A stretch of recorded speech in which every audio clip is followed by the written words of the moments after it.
Hello students. आज की video में न्यूमेरिकल का आपका लास्ट पार्ट होगा। वे क्वेश्चंस जो फ्रीजिंग पॉइंट पर डिपेंड करते हैं। क्वेश्चन है 2.20 और 2.21। इसमें दो ही न्यूमेरिकल दिए हुए हैं, तो इन दो न्यूमेरिकल के बेस पे जो इन टेस्ट क्वेश्चन है और जो एग्जाम्पल में वो कर लेंगे। बाकी फ्रीजिंग पॉइंट पे दो क्वेश्चन हो रहे हैं, 2.32 और 2.33। लेकिन इसमें कॉन्सेप्ट लगता है वान-था फैक्टर वाला, जो एबनॉर्मल मोलर मास का टॉपिक था, वो अब आपके सिलेबस में नहीं है। तो दो ही न्यूमेरिकल आपको ये मैं करा देता हूँ, 2.20 2.21। इसी के बेस पे आप बाकी कर लेना जो इन टेस्ट क्वेश्चन में। तो 2.20 में लिखा है अ 5% सोल्यूशन। 5% का मतलब हुआ सोल्यूट का जो मास है 5 ग्राम है और सोलवेंट का मास है 95।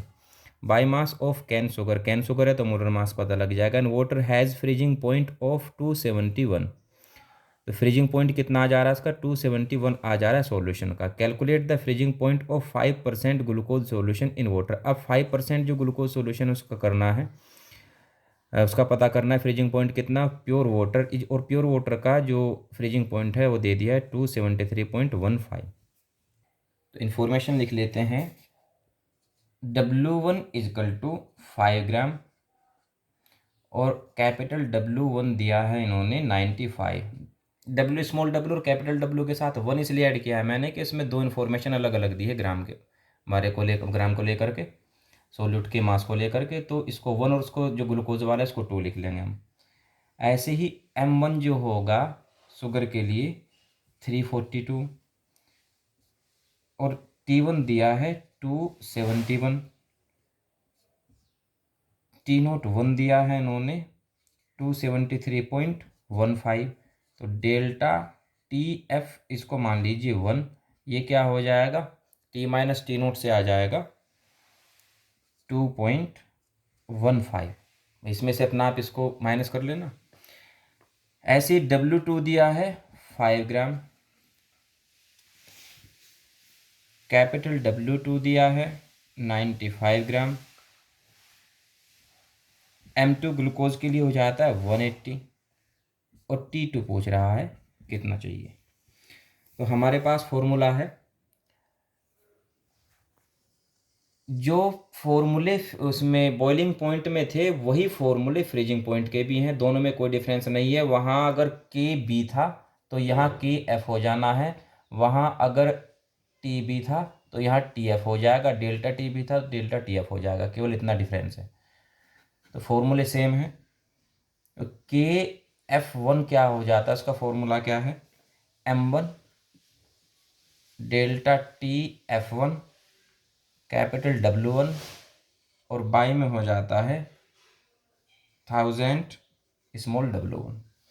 दूसरा फॉर्मूला दूसरे के लिए लगाएंगे, ये फॉर्मूला ग्लूकोज के लिए KF2 इजकल टू क्या हो जाएगा? M2 डेल्टा TF2 W2 और बाई में 1000 स्मॉल W2। और ये दोनों कांस्टेंट हैं, कांस्टेंट हैं तो मीन्स दोनों इक्वल हैं, तो ये जो इक्वेशन है ये भी इक्वल हो जाएगी।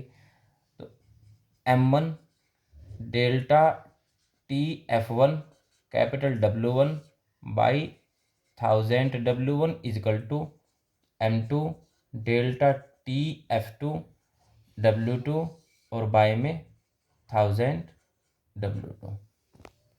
अब इनकी वैल्यू रख देता हूँ यहाँ। M1 हो गया 342 मल्टीप्लाई डेल्टा TF1 है 2.15 मल्टीप्लाई ये 95 है, उसके बाद 1000 और मल्टीप्लाई ये है 5 इजकल टू M2 में क्या हो जाएगा? 180 मल्टीप्लाई इसकी वैल्यू हमको नहीं पता है, डेल्टा TF2 कितना है, और ये हो गया 95 और बाय में 1000 मल्टीप्लाई ये 5 ग्राम हो गया।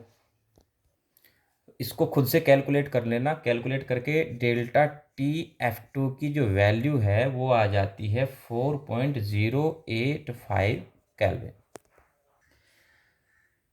और डेल्टा TF क्या होता है?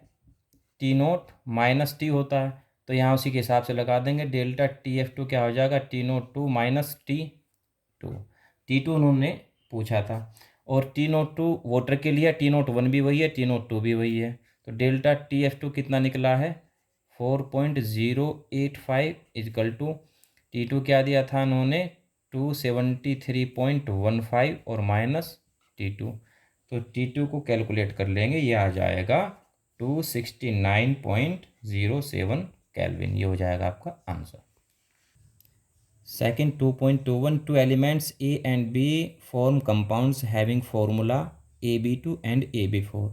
When dissolved in 20 gram of benzene, 1 gram of AB2 lowers the freezing point, इसका freezing point घटा देगा by 2.3 केल्विन, तो डेल्टा TF की वैल्यू आ जाती है। whereas 1 gram of AB4 lowers it by 1.3 kelvin, अगर AB4 मिलाते हैं तो इतना उसको घटाता है। The molar depression constant for benzene is, KF की वैल्यू दी है। Calculate atomic mass of A and B का एटॉमिक मास पता करना है। इन्फॉर्मेशन लिख देते हैं फॉर AB2 के लिए क्या क्या इन्फॉर्मेशन थी। W इक्वल टू दिया है कैपिटल W 20 ग्राम, स्मॉल w दिया है 1 ग्राम, डेल्टा TF की वैल्यू दी है 2.3 केल्विन और KF की जो वैल्यू है वो दी है 5.1। तो मोलर मास निकाल लेंगे AB का। AB2 के लिए जो मोलर मास है M वो क्या हो जाएगा 1000 KF स्मॉल w और बाई में delta TF capital W equal to 1000 multiply KF है 5.1 मल्टीप्लाई 1 और बाई में डेल्टा TF कितना दिया था 2.3 और मल्टीप्लाई कैपिटल W है 20। सबको कैलकुलेट करके आ जाता है 110.86। इसी तरह से हम निकाल लेंगे AB4 का मोलर मास क्या है 4 AB4। उसके लिए जो इन्फॉर्मेशन है कैपिटल W है 20 ग्राम, स्मॉल w उसके लिए भी 1 ग्राम है।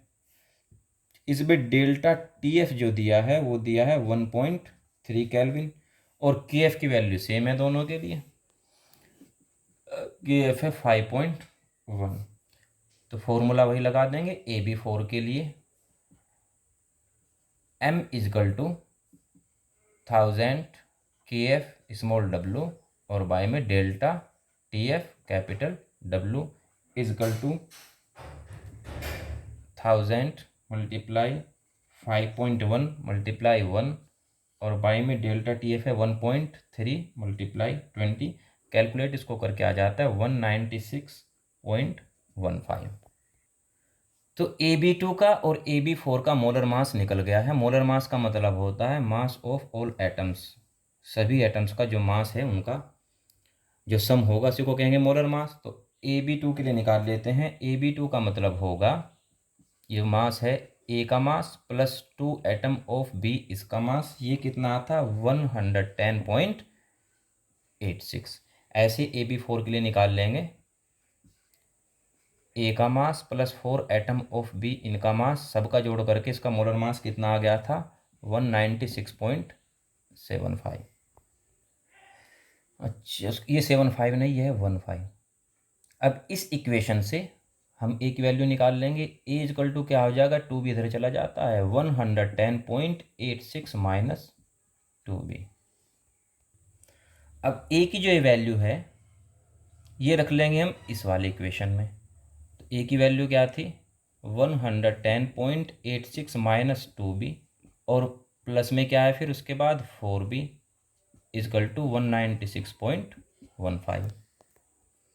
तो इसको को कैलकुलेट करेंगे 4B में से 2B माइनस हो जाते हैं 2B इजकल टू 196.15 और ये सारी वैल्यू चली जाएगी इस साइड तो माइनस का 110.86 और इन सब को कैलकुलेट करके इसमें से माइनस करके 2 से डिवाइड कर देंगे। B की जो वैल्यू आती है वो आएगी 42.64। तो एक आंसर तो हमारा ये हुआ, B का एटॉमिक मास इतना पता लगा। अब A का पता करना है, इस इक्वेशन में B की वैल्यू रख देंगे, कोई सी भी इक्वेशन में रख लीजिएगा। जैसे फर्स्ट इक्वेशन में रख लेता हूँ A plus 2B equal to 110.86 B की वैल्यू रख लेते हैं। A प्लस 2 मल्टीप्लाई B की वैल्यू थी 42.64 इजकल टू 110.86 और इन सब को कैलकुलेट कर लेना। कैलकुलेट करके आ जाएगा A इजकल टू 25.94। ये हो जाएगा सेकंड आंसर। तो इसके बाद इन टेस्ट क्वेश्चन और एग्जाम्पल के न्यूमेरिकल आप खुद कर लेना, और बाकी आपका नेक्स्ट चैप्टर इलेक्ट्रोकेमिस्ट्री स्टार्ट कर देंगे कल की वीडियो से।